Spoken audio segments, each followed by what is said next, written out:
I'm Melina Giubilaro, live here at the Burgundy Lion pub on Notre-Dame-Ouest. That's right, I'm inside a bar as Montreal is now in a yellow zone and customers are welcoming back inside the bars. Now, tonight the place will be filling up with Habs fans as the Canadiens are in Vegas to take on the Golden Knights. It's game one of their semifinal series.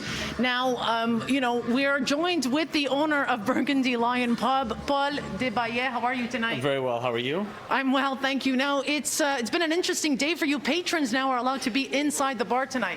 Well, they're allowed to be in. They're allowed to celebrate, have food, have a drink, and watch the game actually longer than we've had in months, right? So we're all ecstatic about that. Very last-minute sort of arranging based on Dubé, but we're here. We're ready to go. And again, like you said, it's 9 o'clock, so it's a later puck drop, but we're excited about it. I mean, it's the beginning of the sort of the new era in the industry. Exactly. We just talked about Christian Dubé, the health minister here in Quebec, because he just tweeted that everyone in green zones and yellow zones can now stay open and serve alcohol until midnight and keep the bars open until 2 a.m. Now, that was a shock for you this evening. Well, everybody's been sort of waiting on this message because, again, there was a lot of protocols, as we know, as the color zones moved into the different brackets that new rules and regulations were going to follow.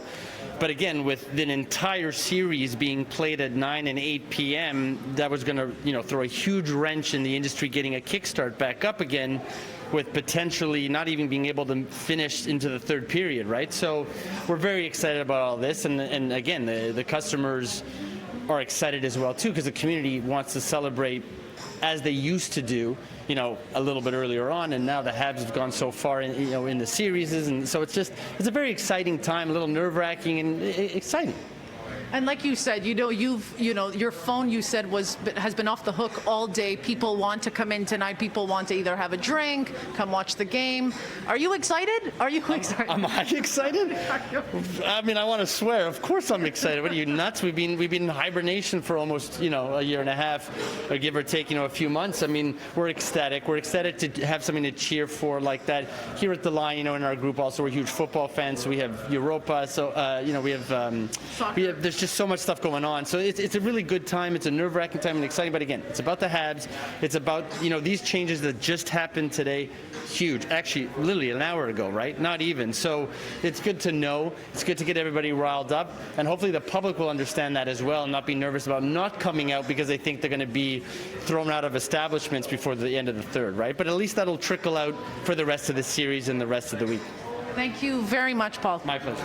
Now, we're also joined with a sports analyst, Chantal Desjardins. How are you? Oh, great. Nice to be here. Yes. So tell me, now we know that the Habs are going to be, they're going, well, they are in Vegas. Right. They're going to see Max Pacioretty, an old timer for the Habs. What is that going to be like? Well, I mean, that's going to be one of the big storylines tonight is Max Pacioretty taking on his former team. He has been amazing in Vegas since the trade, and he's really going to be looking to show his old team, hey, maybe you shouldn't have traded me away. He's also done a really good job of dispelling the myth that he disappears in the playoffs. So he's going to have a little extra oomph in his step. Now, on the other side of the coin, Nick Suzuki is the guy that the Canadiens got in exchange for Max Pacioretty, and the trades worked out great for the Habs as well. He's only 21 years old, and Marc Bergevin had said, listen, this kid is going to be a big piece to the puzzle, and he has been. He's lived up to the hype.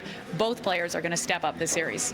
What do you think is going to happen tonight? Any predictions really right now? I mean, it is early, but what do you think? I mean, it's early, but Vegas is going to have more than 18,000 people in the stands. That's something the Canadiens have not had the opportunity to play in front of all season. So really, the edge is going to go to Vegas, but if the Canadiens can come out strong and early and they can get some of the young kids like Caulfield and Kotkaniemi coming out early with maybe the first goal, then maybe they can take it. Thank you so much, Chantal. We'll have you a bit later as well in the show and throughout our evening tonight. You can catch us tonight on social media, Twitter, Facebook, Instagram, and as well at 11 o'clock. Now, I forgot to mention, too, that you can, and people will be watching the games in the bars, but you can also invite a family member into your home as well to watch the game. Now, we'll see what happens tonight in Montreal. Melina Giubilaro, City News.